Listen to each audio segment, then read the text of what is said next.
What's good, everyone? Welcome to another episode of Canes on the Daily with your host, Martin Livewire Sports Media, and my brother from another, Donnie. Welcome back to another Miami recap episode.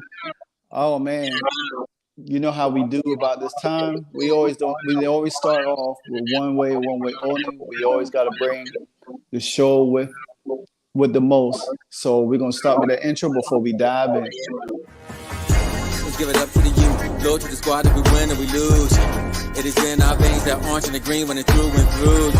Cause you know we want it. These squad versus ours, now they don't really want it. Our pedigrees deep with pros in abundance. Get ready for the storm cause the hurricane's coming. Let's give it up to the youth. Low to the squad if we win or we lose. It is in our veins, that orange and the green running through and through. Cause you know we want it. These squad versus ours, now they don't really want it. Our pedigrees deep with pros in abundance. Get ready for the storm cause the hurricane's coming. Why you quit? Mm-hmm. So yeah, now we back. We back into it. We about to do it like we do before. So we had on Temple Owls last week. Past Saturday. And as expected, Miami handled business as always. Like we do the things that we do.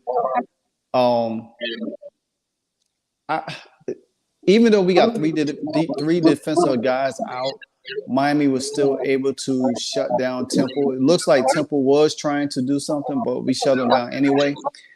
So Donnie, give me your assessment of what was your takeaway from the game?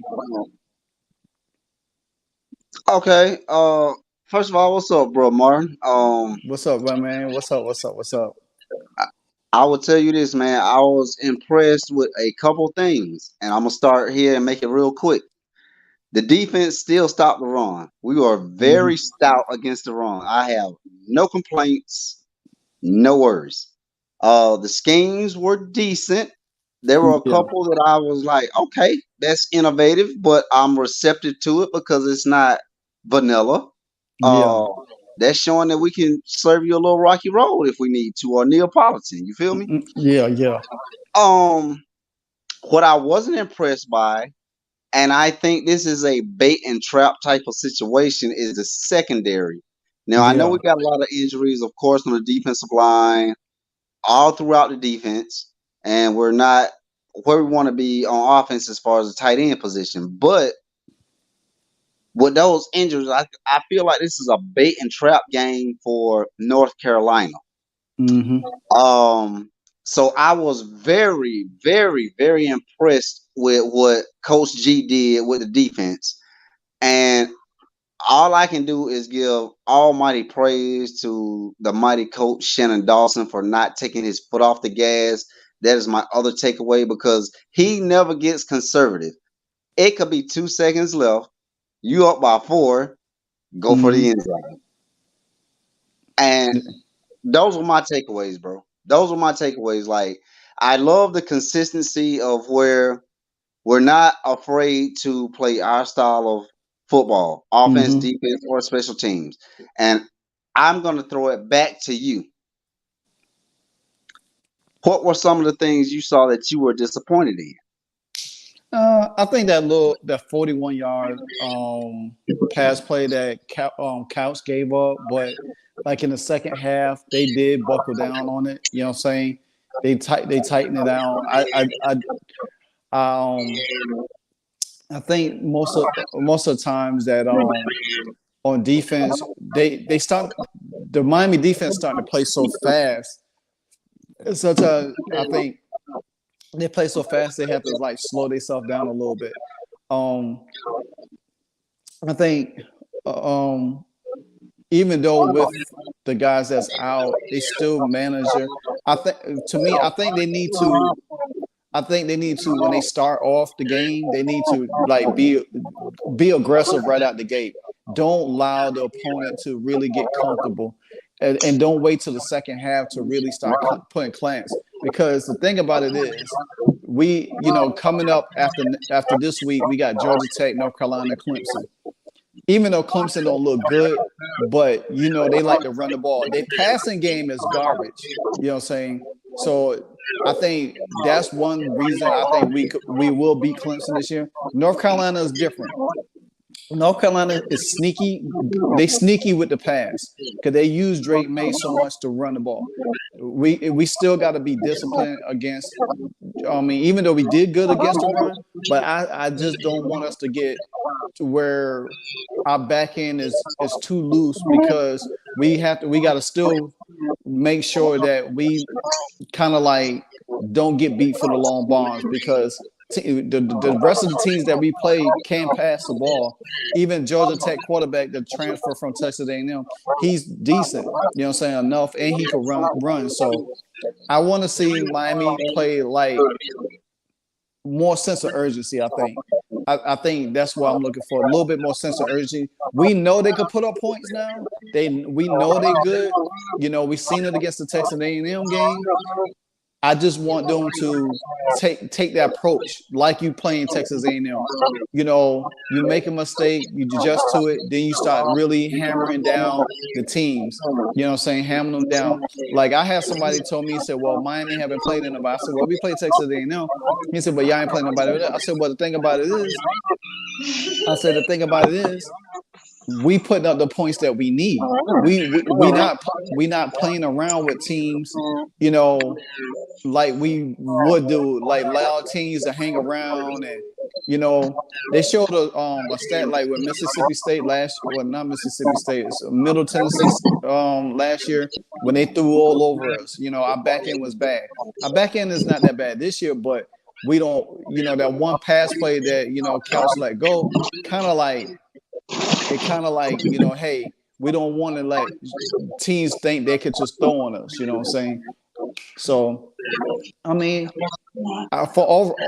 for the game, I'm impressed. I love what Miami is doing. I love that Shannon Dawson is, he is putting his feet on the neck of these guys.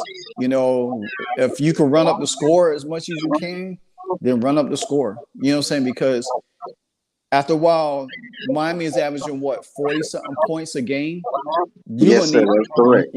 You're gonna need all them points, and I don't think North Carolina is going. I don't think North Carolina can outscore us. I don't think no team on our schedule can outscore us. I don't, blow for blow, I don't think they can outscore us. That's just my opinion. That's just what I see. I don't think they can outscore us. I think because our offensive line is each week gets better and better and nastier and nastier. And I think it's gonna, if Taliban Day has that time to find them guys, and we got so many guys across the board right now that it's going to put pressure on the back end. I watched the Florida State Clemson game, and I'm like, okay, Florida State supposed to be this team, but it don't even look like it. You lie on a Clemson team that really don't even have nothing to take you to the shed and almost beat you. You know what I'm saying? Not saying Clemson still ain't a good team, but they not good. I just don't think they're good enough to really. They should have been playing, in the same building with Florida State. If Florida State is that team, you know what I'm saying? Yeah, Florida State got a big wide receiver just like we do. You know what I'm saying? But he ain't better than Kobe Young. He just ain't.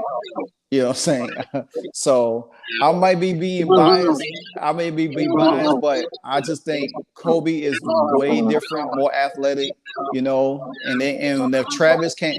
The thing about it is Clemson wasn't even doing nothing to shut them down. It was kind of like Travis looked like he couldn't find guys, and I think that's what's going to happen when we play them in a couple of weeks. We're going to put so much pressure on Travis where he's going to make mistakes. He's going to try to do it all, and it's going to cost that team.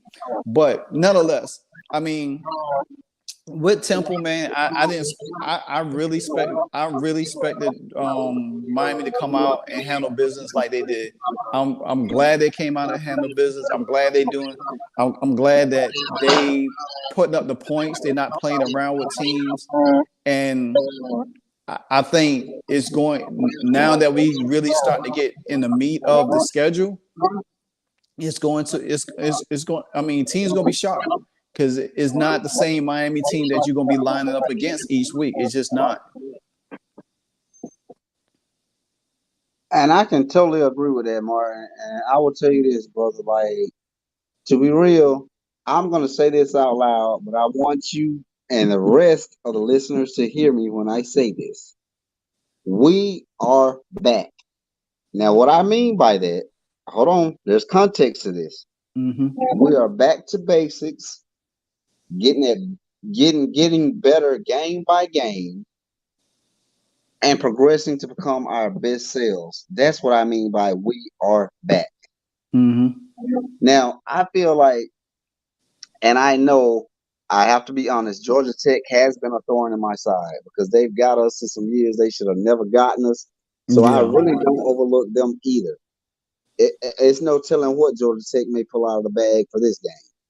But I feel like with the coaching staff that we have now, it's nothing that you can throw at us that we won't be prepared for, but you don't know what we're going to throw at you. And I think that's a smart approach moving forward. Because, like, with the Clemson and North Carolina games, I feel like, and I'm going to be a little bit biased here, Mm-hmm. those are the biggest games on our schedule. Mm-hmm. The Florida State game, I really don't care about, and I'm going to tell you why. Because if Miami handles business, win or lose that Florida State game, we're already in the postseason. Mm-hmm. And what I mean by that, bowl game, not playoffs, just games. We're already there. And we got a nice ranking to a nice bowl game. So if Florida State is still ranked in the top 5, that's cool. Or the top 2, top 3, that's cool. But hey, this is still yet year 2 of a rebuilding year. So I will take that loss. I don't care about Florida State. I don't. Not this year. Well, with that being said, even if we beat everybody on our schedule and lose to Florida State, we still get to see them again in the ACC title game. And I agree with that, but the thing is like time they play twice, I feel like it takes away from the intensity of the rivalry. But I can see that though. I can see that. But at the same time, I can't discount Duke or North Carolina. Because like it just depends like if North Carolina loses, I'm not saying they will, but who they lose to, and if Miami loses one, who they lose to. It could be that, So what I'm saying is like I just feel like at this point there are only 4 teams in the SEC that are competing for the title. I'm gonna leave it at that because I think everybody knows who my 4 picks are. Mm-hmm. Well, I think once Miami gets to Georgia Tech, I think once Miami gets to North Carolina and they beat North Carolina, that knocks North Carolina out. Miami just have to stay the course. Miami knocks out Clemson, that knocks Clemson out. I don't think Clemson gonna be in it anyway because they're gonna probably lose another game. They got Notre Dame on the schedule too, so that'll knock them out. I think do Florida State and North Carolina play this year? I don't think so. Let me see. Let me check that. North Carolina. And while I'm checking that, just go ahead. I'll check that out. All right. So what I'm looking at right now. What I was looking at. We was talking about defense earlier. Right now, Miami is currently 8th nationally in defense, allowing only 60 yards rush per game. Now we know Georgia Tech likes to run the ball. That's their bread and butter. That's Georgia Tech built on. They're not really so much a dynamic passing team. They always run the ball. So that's going to be a huge test for Miami to stop a true running team. You know what I'm saying? So if they stay within the average, or even if they, because they haven't allowed a 100-yard rusher this year, so if they keep Georgia Tech to that tells me right then Miami is ready to handle the next phase of the game. That means slowing down running quarterbacks. making sure that if they can't pick up the yards with their running back, the quarterback gonna have to create problems with their legs. Then I think Lance Gitry would send blitz packages to rattle the like somebody like Drake May, Travis. So, and then also Miami football is 10th nationally, allowing 2.3 yards per carry. That's awesome. You know what I'm saying? To be 10th nationally, just only allowing 2.33 yards per rush.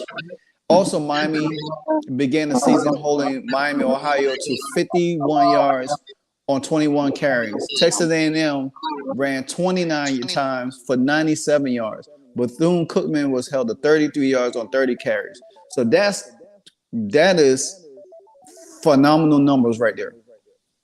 So those numbers include the 7 sacks Miami has recorded for 49 yards.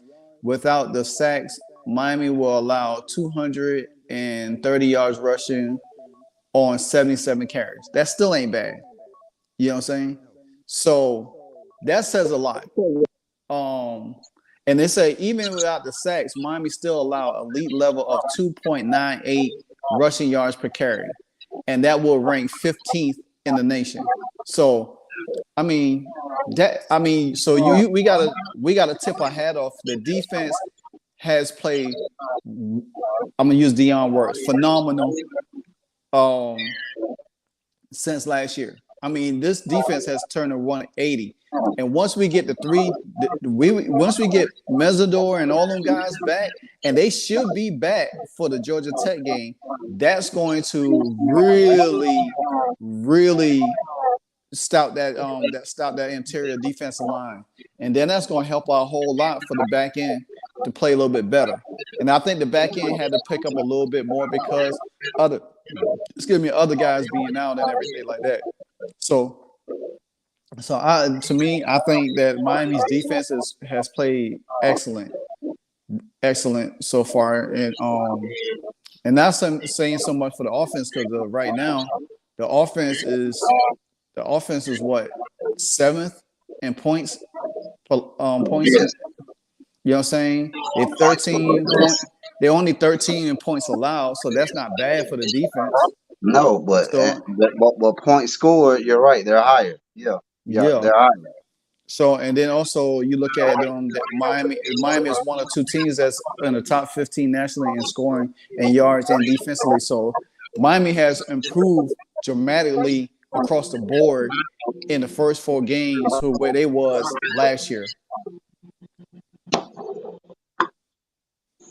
Totally agree. I mean, I see the progression. I'm not mad about it. I don't care about the speed. I care about the thoroughness of it. I want this to be thorough, and I want Mario to get us to the level of where we're like 4 and 5 deep as far as the depth chart. So injury really does not derail the train.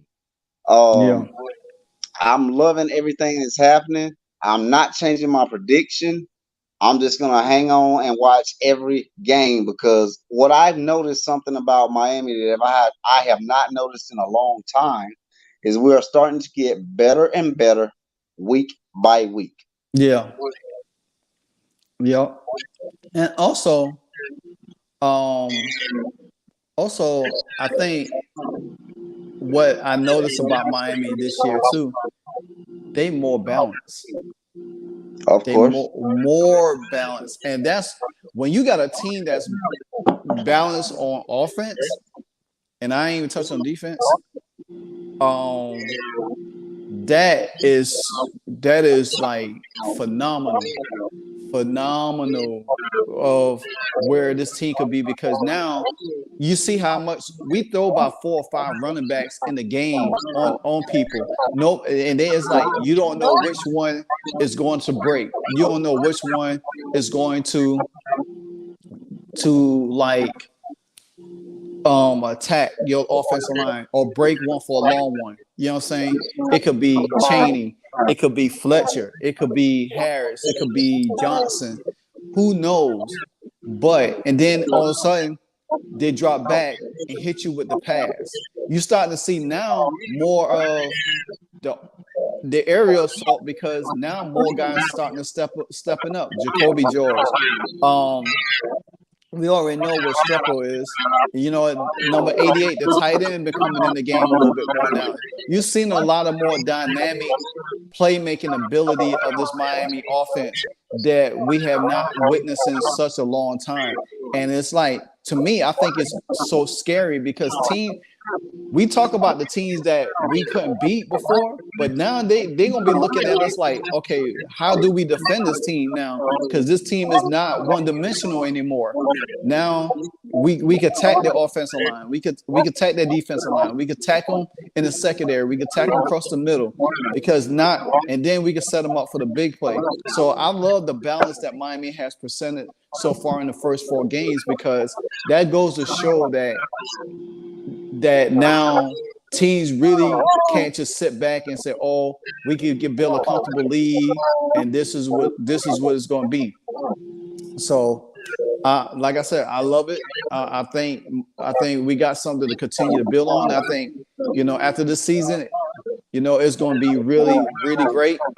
Even though now I know Mario did fly out to see the wide receiver that they committed for Georgia, and then there's another defensive guy he's looking at too. So all of these plays and factors, because the thing about it is we beat North Carolina, we beat Florida State, we beat Clemson. That's just going to boost our recruiting up even more in the off season, where we'll be able to bring in more elite talent from recruiting and from the transfer portal. And I can totally agree with that. And what I will tell you on that note is that, like, Miami needs to get back to the bare basics. And what I'm talking about is, 1, getting A, better every week. B, which is 2, me against the world mentality. C, hold everybody accountable, which is 3. And that way they will continue to improve on the field and beat these teams that they are supposed to beat. Because to be honest, Miami has lost so many games that they were supposed to win. And I will say it out loud. Yeah. It's not due to coaching, it's due to lack of execution. Because if you come with a game plan, the thing is like, we had players on this roster that was like, you know what? That coach called this play, but this is what we're going to do. And it worked. And the coach was like, okay, fine. Now, that coach will remain nameless, Larry Coker. But anyway, Miami has been that team. Man, they have been that was team. funny. That have been that team to hold each other accountable and hold each other's standards and win at all costs. So it's like there is no excuse for not, and I repeat, with emphasis, not getting better week by week. I don't expect Miami to go out and shock the world this year. No. I expect Miami to slow build and become a powerhouse again. That's what I expect. I'm going to piggyback off of that. Honestly, I think Miami is going to shock a lot of. Like I said, my prediction was Miami to win 9 games. That was my prediction. And I think they on course to do that. They're 4 games in. They only need 5. So I also think that Miami is going to shock some teams that, because I like when the national attention is not on them so much and they just go about their business and prove everybody wrong. Everybody says, "Oh, well, Miami back." But the thing is, to me, I do want to, like, the 3 teams that I constantly keep naming, Clemson, Florida State, North Carolina. I want Miami to go 2-1 in that stretch, or if they go 3-0, I'm happy. If they go 2-1 in that stretch when they play them, it's all fine and good. But I want them to come out just like they played Texas A&M, competitive. You'll say, yeah, they made mistakes early on, but then they regroup and blitz Texas A&M because Texas A&M didn't know what to do when Miami started rolling. And this is something that's why I say that North Carolina game, I really want to see how Miami is going to really attack North Carolina, attack Clemson. You know what I'm saying? Really attack these teams, put these teams on their heels where they always jumped on us and we had to be the ones climbing out the hole. I want to see what Miami does when they attack them and blitz them, how these teams try to fight back, and Miami constantly just going down the field. And not so much, and I don't want Miami to be getting that habit where, okay, we ain't scored this time. I want them to hit them in the mouth from the gate, make them understand that, hey, all right, we ain't the same team anymore. You know what I'm saying? So some of the stuff I'm still looking forward to. Like, I like what Miami's doing, also, getting points on the board, doing all of this stuff. But I do want them, when they play these top teams in our conference, I want them to take no prisoners. You know what I'm saying? But all sense of purposes, I think Miami. I think Miami can win the ACC this year, despite what our expectations for them are. I think they have a great chance of winning the ACC this year because I think this team is built that way, and I think with Mario, what they have put together, what they have seen from last year to this year, it's going to be a fight. I wish we had conferences, you know what I'm saying, where I think, with the game between North Carolina and Miami be more significant, where Miami wins that and win the Coastal. And then they play either Florida State for the national championship or whatever. I mean, not the national championship, but the ACC championship. And then if they lost to Florida State, that's one conference loss. They haven't lose no more. So I kind of wish that still stayed, but I think this one will be a little bit more exciting because the two top teams will finish at the top. So rather who it may be, but we'll see. Let me ask you a question about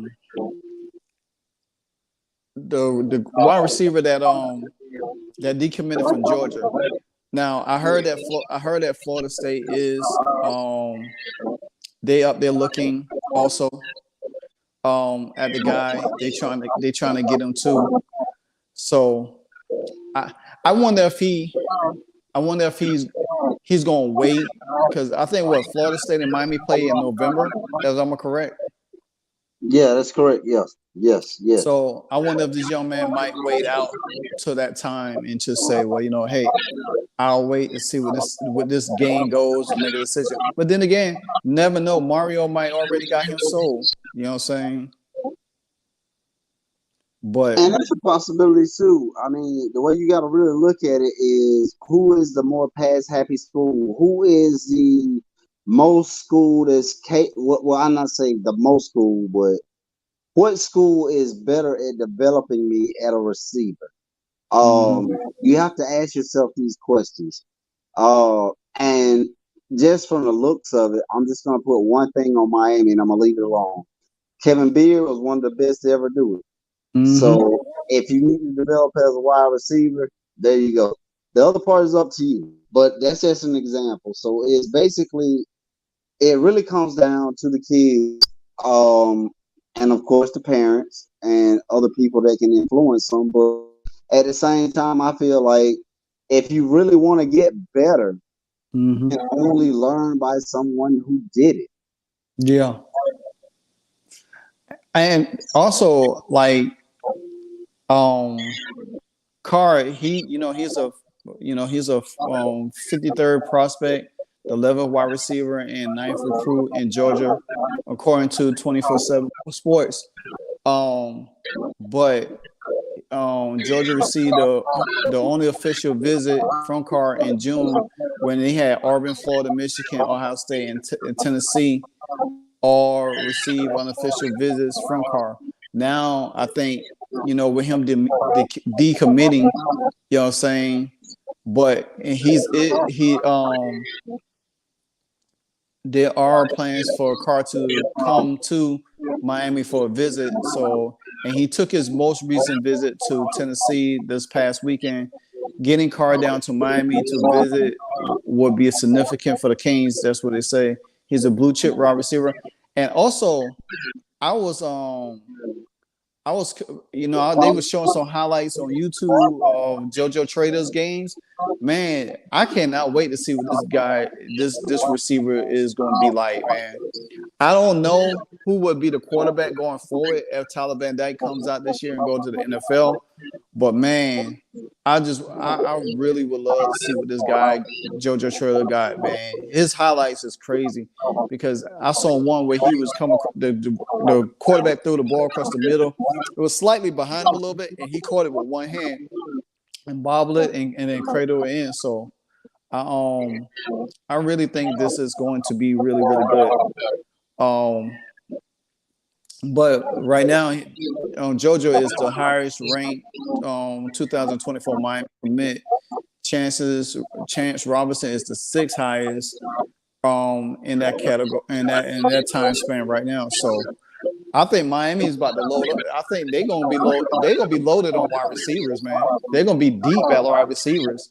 I just think that who's going to be the signal caller after Tyler Van Dyke is going to be Jacory or it's going to be Emory. That's going to be the question. The quarterback part is going to be the question because I don't think Dawson Gentry is going anywhere. So with that being said. Yeah, and with that being said, I just gotta piggyback off of that a little bit. Like we got Lance and Gidry for a while, and like the thing is I think the nation is gonna start taking notion and paying attention of what is going on in South Florida. They're gonna be paying attention to. Hold on, wait a minute. Dawson and Gidry. Whose radar are they on? We need them here because, like, to be honest, and I'm gonna get off of this real quick. Ohio State offense does not look good. Dawson could really shine it. But anyway, that's just my opinion. Don't want him to go there. Hope it doesn't happen. Mm-hmm. Just an example. Now, moving forward. The thing is, if Miami can keep the coordinators, they will continuously get better. Mm-hmm. And the thing is like, what the foundation is being built in Miami right now. Because you can tell these players are not giving up on plays. A little more discipline. We don't have nearly as many penalties as we had this year as we did last year. Mm-hmm. So I'm like, okay, so we're moving in the right direction. So the thing is like, what I'm saying is, as long as we, and I'm not worried about any other team in the conference, mm-hmm. as long as we can keep our coordinators, we recruit the right kids, get the right kids in here that believe in this system and want to play. Because the thing is like, I will tell you something. You asked about who's coming after Tyler Van Dyke. I already know. And you know this too, but I'll say it out loud. It's Emory Williams. Emory is coming next. But don't give up on Mr. Brown because there will be a two-headed dragon there with both of them under center. And then who knows what we got coming after them. Yeah. But right now it's Mr. Emory Williams and then Jacory Brown. And from what I have heard that Emory he's more of a pocket passer. Yeah, he's more ahead of Jacory in the terms of learning Shannon Dawson's offense. So that, I mean, and that's why I love when Miami do put up these points in these games, and these guys do get a chance to come on the field because I do want to assess them to see how they progress and see how they're gonna be, once Tyler Van Dyke leaves and everything. I want to touch on something very interesting right here because I watched Deion's press conference today, but we're gonna still talk Miami football. But I want to touch on this. Dion made a comment about Kamani McLean, and I want to know what your thoughts on it once I read this. Dion said Kamani has to do better, study and prepare, be on time for meetings, showing up to meetings, understanding the scheme. I check the film time for each player so I can see who's preparing. So if I don't see that, you would be a fool to put someone out there who's not prepared. That goes for all of our players. So what do you think is now we had a chance to get Kamani. You know what I'm saying? Mhm. We had a chance to get him. Mhm. If Kamani had came to us, do you think he would be on the field by now? That would be a no. And I gotta be honest here. I have no qualms with Coach Prime. I actually love what he's doing with those young men over there. But Mario is doing the same thing for us. Accountability. Yeah. Accountability. The thing is, if you can't do your job, you can't go to work. So Yeah. basically, if you want to get on the field, you have to do your job, sir. And what is Mario Say that again. did last game? Every week, you have to show that you are physically fit and mentally Mhm. fit to do your job. If not, you don't start. So I Miami because McLean would have never got on the field because Mhm. Mario preaches accountability. And I'm not look, this is no disrespect to that young man, but if Yeah. Dion said it, he's not lying. If Mario said it, he's not lying. But the thing is, I think it would have been a little harsher coming from the Miami faithful if Mhm. Mario had said it. I'm glad Dion said it, but I totally agree. You have to be accountable. If you don't know the playbook, if you're not putting the time in, you don't deserve to clock in. That's all I'm saying. Yeah, I agree with you. Totally agree with you on that. That's why I wanted to hear your perspective. Now, say if another case and scenario. Now, he is pretty tough on his players, but he holds them accountable. Now, what if Kamani doesn't feel like, okay, well, Dion is not being fair to him? Say at the end of the season, he jumps in the transfer portal and everything, and say that Miami has a chance to snatch him up. You know what I'm saying? But guess what? You're gonna be in a situation because Miami knows that if you couldn't make it under Dion and Mario just as tough as Dion is, then you still gonna have problems because you still gonna have to learn and be ready to go out on the field. It's not gonna just give it to you because you was a number one or recruit in the country. You know what I'm saying? It just don't work that way. You got to put in time. You know what I'm saying? So I think Kamani should take Dion advice. I think he should sit back there. He should sit back. He should realize that, hey, you know what? I got a great opportunity to be a really great player. Because technically he could have easily been on the field with Travis Hunter. You know what I'm saying? They could have been one of the top guys right then and there. But nevertheless, it's what it is. I can't. So, but that was my take on it. I listened to it today. And so I wanted to get your assessment of it because I think that I feel like Colorado, and even though this is Dion's first year, this is Mario's second year, but I think the parallels is kind of the same. And I think people got to realize Mario was in Oregon for all them years. What Dan Lanning is taking over is not his team. It's still Mario's team. Mario built that team up. He built all of them guys in the trenches. So when people say, "Oh, Dan Lanning got a great Oregon team," no, it's still Mario's team. That's just like when Kirby Smart went to Georgia and he inherited all of Mark Richt's team. He didn't inherit none of his. It took him about a year or two later to get all his players in. the thing about it is that's what Oregon gonna be facing, because you're not gonna be able to recruit guys like Mario. You're not gonna be able to recruit guys like Dion. You're gonna have to go out there and recruit yourself. And when you don't get the players that you was accustomed to when you first got there, or having when you got there, it's gonna be present a challenge. Then you're gonna have to be looking at you as how good of a coach you is. Yeah, you ride high because you took over a team that was still had players left over when Mario left there last year, the year before. You know what I'm saying? So I think people just missing the point, you know, when they start saying,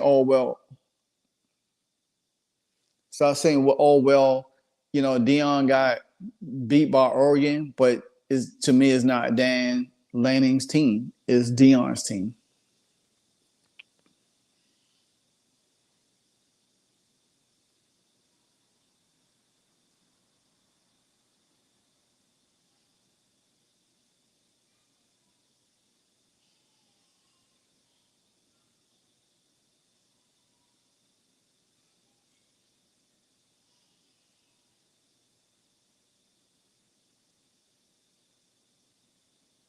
But nonetheless, I do want to go back to some things that the Hurricanes has done. For one,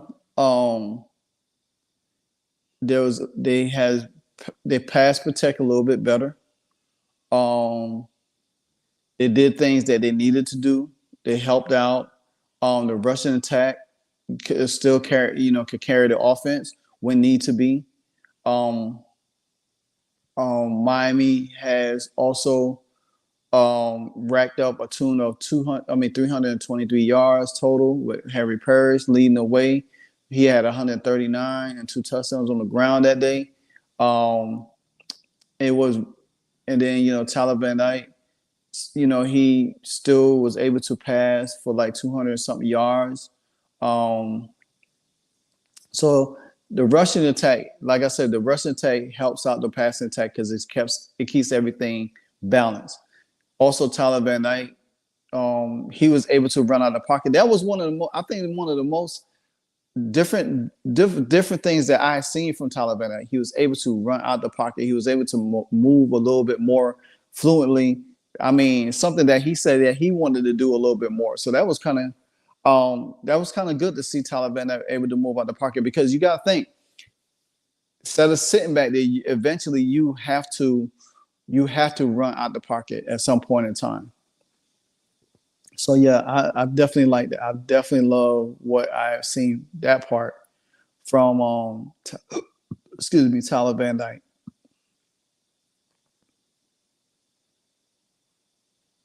Mm-hmm.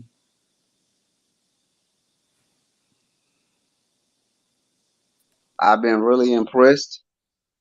And I will tell you this, like, the way the offense moves now is totally different. And like I touched on it earlier, I love the attack mode. I love the way that Miami is really not showing their hand really on offense, defense, or special teams. They're just showing you just enough to have the bare basics. But I feel like the fundamentals with Miami will beat you. Yeah. And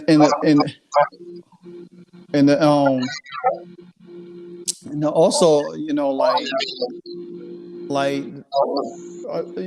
touched on so much, like the defensive line depth still showing out, with so much depth. Like we talked about Mesidor, Deeney, and Ruben Bain and Harvey and all them guys. I mean, Leonard Taylor, he's producing. I mean, the depth that we have finally added on this defensive line is really phenomenal, because I love it the way that we don't have to continue to rely on but being so thin. You know what I'm saying? Once teams start running on us, we wear out so fast. We able to rotate, put in, plug and play, make sure we stay fresh throughout the whole game and everything. I can't say, like we talked about the receivers. The receivers are being more consistent. than ever before. I mean, we talked about how athletic Kobe Young is.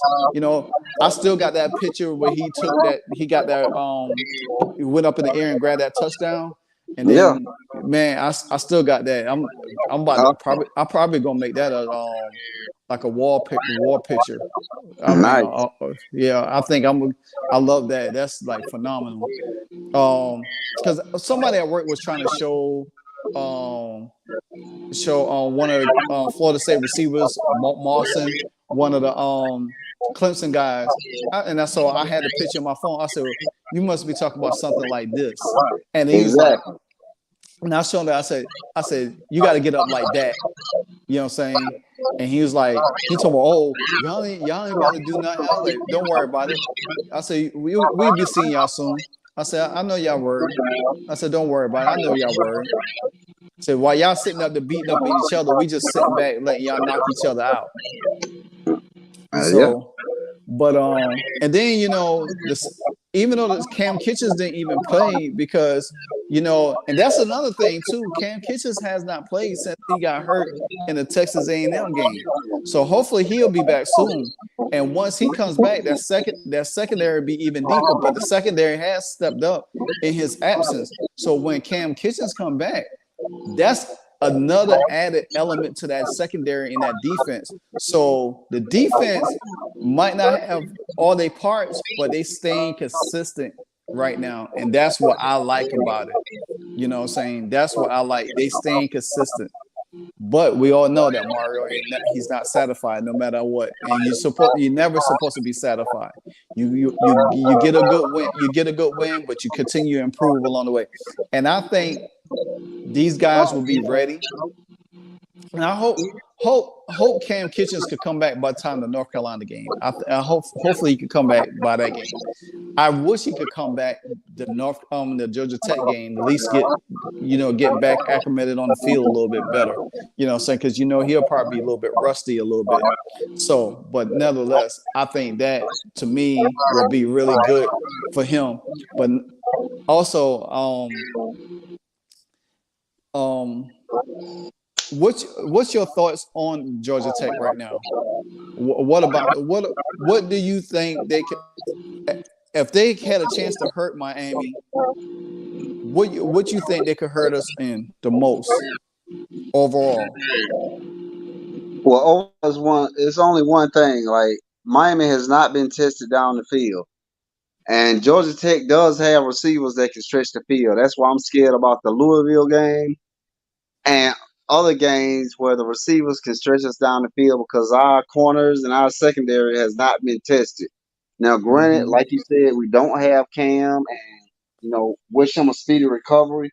And I just thank God that the Miami training facility, staff, school, university as a whole is taking this young man's health at a premium. Look, I would love to have Cam back there, but until they release Cam, and there's absolutely no way that we can see what we saw again, I'm fine with it. So if you keep him out, next man up, step up. You guys got to step up. But at the same time, I look at it like this. We're in a good place, but we're not in a great place. Yeah. Now, years ago, if you had asked me this, I'd have been like, oh, they shocked me. I don't know what happened. But now I actually believe. So the thing is now that I believe, it's like we just got to keep building and keep doing what we're doing. Now, to answer your Georgia Tech question, again, with the secondary, I just feel like we haven't been taken to the limits on the corners. And I feel like Georgia Tech will do that to exploit us, just to see what they can provide film for. Because if I'm not mistaken, it's North Carolina and then Clemson, right? Yep. So basically, to exploit us, to show them more film, even if they lose. Yeah. But I feel like we have the game plans in place to where we're like practicing postseason moves and plays that will help us out later in the year. But at the same time, I don't expect our offense to be vanilla against Georgia Tech, North Carolina, or Clemson. I really don't. I expect our offense to expand every week. Mm-hmm. That's what I expect. I agree with that, because the thing about it is, I think because some of the things that I think Miami still, you know, they're watching stuff, they're trying to add new stuff, and they're trying to be more dynamic as it goes on down the stretch. And I think for what I think Miami still has a lot in their arsenal that they haven't even used or shown yet. And I think this is where other teams is going to not be prepared. Because like we discussed last week, I still think they got a package for Joe Corey Brown to come in that game when they need him. I think there's a lot of things they haven't, and they utilize the running game so effectively. There were teams going to really like what's going to hurt a lot of teams, especially like the North Carolinas, the Clemsons, and the Florida States. They're going to try to load the blocks to stop our running game. This is where to me, I feel like this is where they're going to get in trouble, because when they start loading the box to try to stop our running game, Tyler Van Dyke is going to have the advantage to really go over the top a lot. And this is going to soften up them defenses so bad to where the running game will start kicking off. The running game might not be where we want it to be. Even I'll go even further in the Georgia Tech game. I think the running team's gonna start trying to stack the box against our running game and slow our running game now. But they're gonna have to pick their poison with us, because the fact of the matter is they're gonna have to know that if they stack the box to try to stop the run, how can we contend with Miami wide receivers now that's been so lethal and so efficient? You know what I'm saying? And then if they stack the box, play action down the middle, you know what I'm saying? Then they're gonna have to change. Then, like I said, they'll soften up, and then guess what? We start throwing different running backs at them, tearing down that defensive line and hitting big plays. And then all of a sudden, we scoring points in bunches. Like Georgia Tech only scored they scored 30-something points in the Louisville game, the first game. They scored 30-something points against Wake Forest, I guess, or whatever. But then they got blown out by Ole Miss, who struggled against Alabama. And Ole Miss put 40 points on them. So I just think that in the first half, some of these games are going to be close. But I think once Miami stop rolling and stop figuring. Matter of fact, I'm going to pause real quick.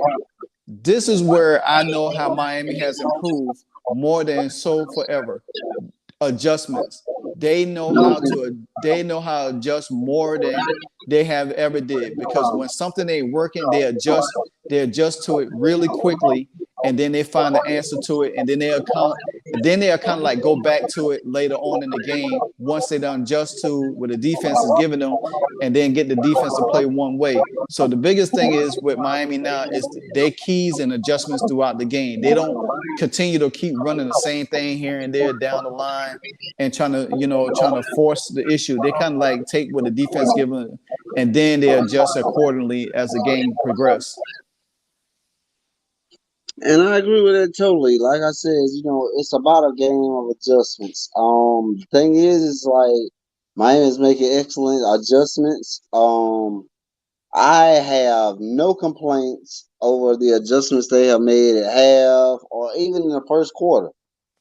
The thing is like what Miami needs to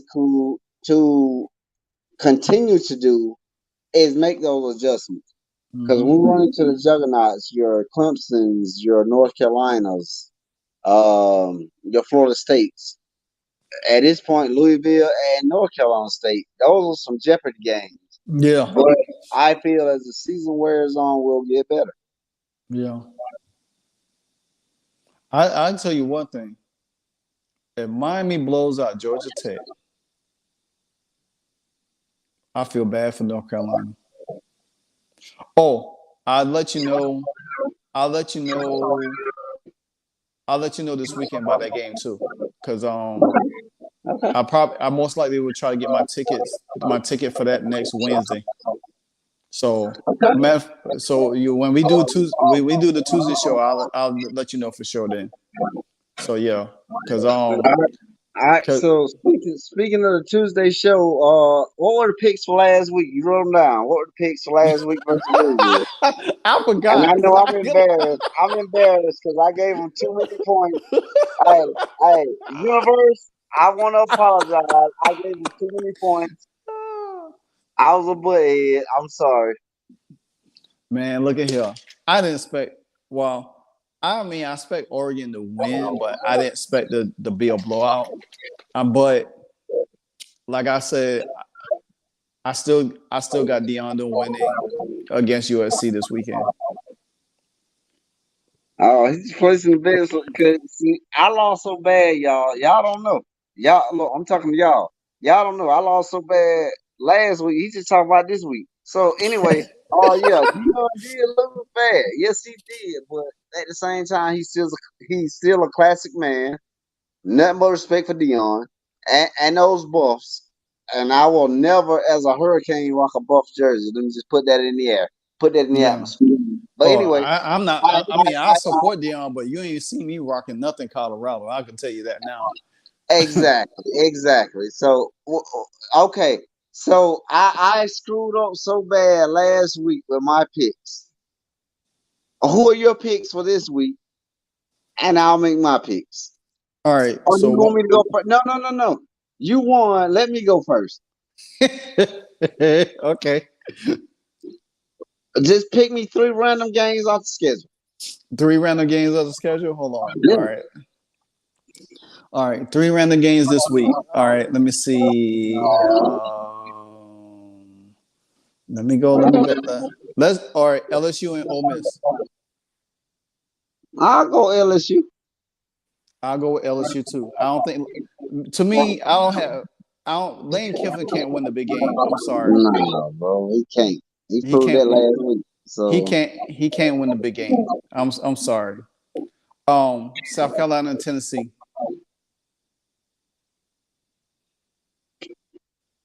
give me in that game Tennessee. Spencer Mm, Rattler blow it late. I'm going with South Carolina. I like what Okay. they did. I like what they did last week, and I like the way they played against Georgia, which they should have beat Georgia. So I'm Yeah. going with South Carolina in that one. All All right, right. we split. We split. All right. So, dang it. I'm gonna text you these picks too. I'm gonna text you these picks. Yeah. So you know what? This is gonna be a good one because I want to see how really good Notre Dame is. They play Duke this week. Duke is 4-0. Notre Dame is 4-1. And they got Notre Dame by 5.5. I'm going with Duke on this one for the upset. I'm gonna take the Fighting Irish, bro. Okay. So that's 3 picks. You want to go for 4? All right. Let's make it 5 and we stop, okay? 5. 5. We make it 5. These All bottles of right. water is adding up, bro. My bad. Hey, I can tell you what. We just make it a case. I know we're gonna have to, so let's go. 5 and we stopping for this week. But next Yeah. week we on again. Oh, let me give a shout out to Donnell Drake for he hits the chat. He said, "What's up, bro? Go Canes. I'm heading. I'm hearing what sounds like a echo. Oh yeah, we had an echo earlier. It's only when you talk. All right, got you. Appreciate you, bro. So yeah. So let me see. I was at. Oh man. So let me go. We did LSU and Ole Miss. We did Duke. We did South Carolina and Tennessee. We did North Carolina. I mean Duke and Notre Dame. So let's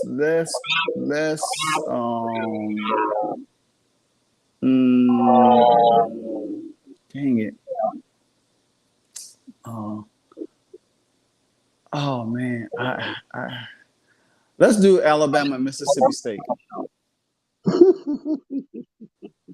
Mississippi State 2-2, Alabama 3-1. Who's got first pick?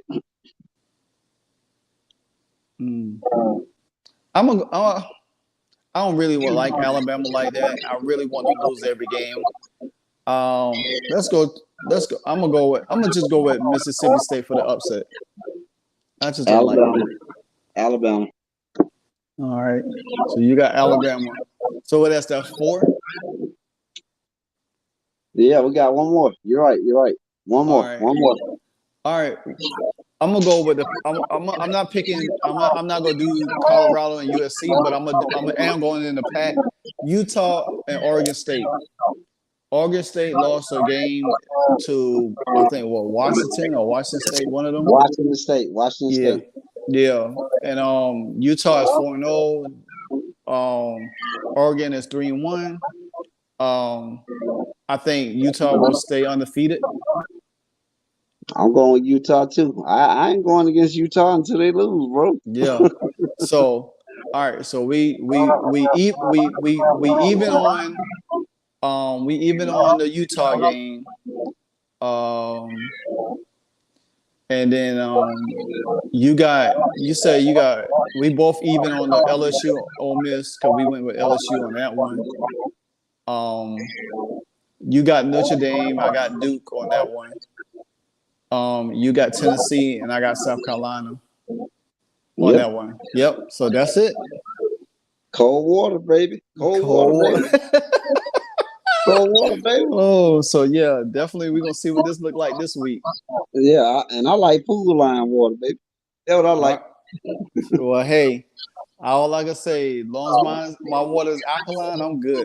You know what I'm saying? I like pool line. You know what I'm saying? Get it. So, any last thoughts before we wrap up? Yeah, just a quick wrap up. You know, the Canes got a off week this week coming up. Man, hopefully we can heal up. And I just hope we just keep improving because we're not showing everybody in the nation what we truly gotten and what we truly have. There are things that we can improve on, but I think like we are sandbagging and that is good.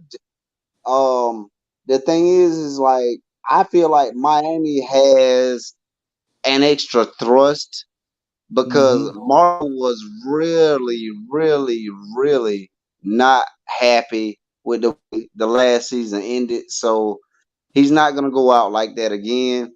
And then he has the coordinators that like I don't ever want to go out like that. I think Miami will be a shock team, but I'm still gonna hold my prediction 7-5. If they do better, that's great. And it's impossible at this point, and I hope and pray to God it's impossible at this point to do worse. Yeah. And I'll turn it over to you. Ooh, man. 7-5? You got them. Ooh. I told you, but at the beginning of the season, I told you, you asked me, I told you. And I'm like, I'm not 5-7 last year, 7-5 this year. I'm not changing because I don't want no bad juju. If they make a fool out of me, so what? I'm just an idiot. I'm a fool. But I'm just sticking to it. I don't want to put bad juju on them. I don't. I feel you. Well, I got them 12 games, 9-3. I got them 9-3. I believe they will get more than what they gonna double them out because I think the schedule is lined up for them. I think they could do it. I think they are they're gonna be in the right circumstance. They just like I say, if they could go, I'm sure they gonna play. You know, Georgia Tech gonna get them a little trouble in the beginning. I think for the most part, I feel like if they go,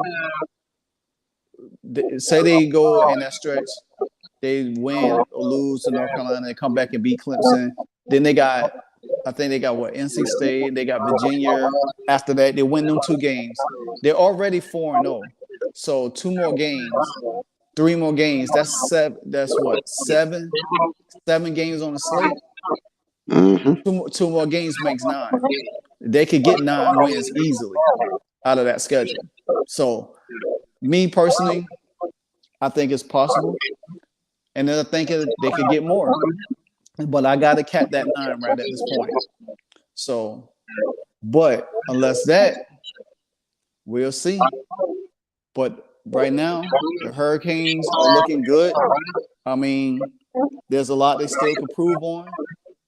They're doing great things. They much better, much more of a improved team from a year ago. Much more improved team. So, with that being said, catch us every Tuesday night, 8 p.m. for Canes on the Daily. You can always find me on YouTube, Twitter, Instagram, Facebook. I'm always around, along with my co-host Donnie. He always here with me, unless due to any other circumstance. But we always talk Canes football, recapping what was, what will be, and all until the next game, and a lot of other things around college football. Until then, I'm your boy, Livewire Sports Media. Go Canes.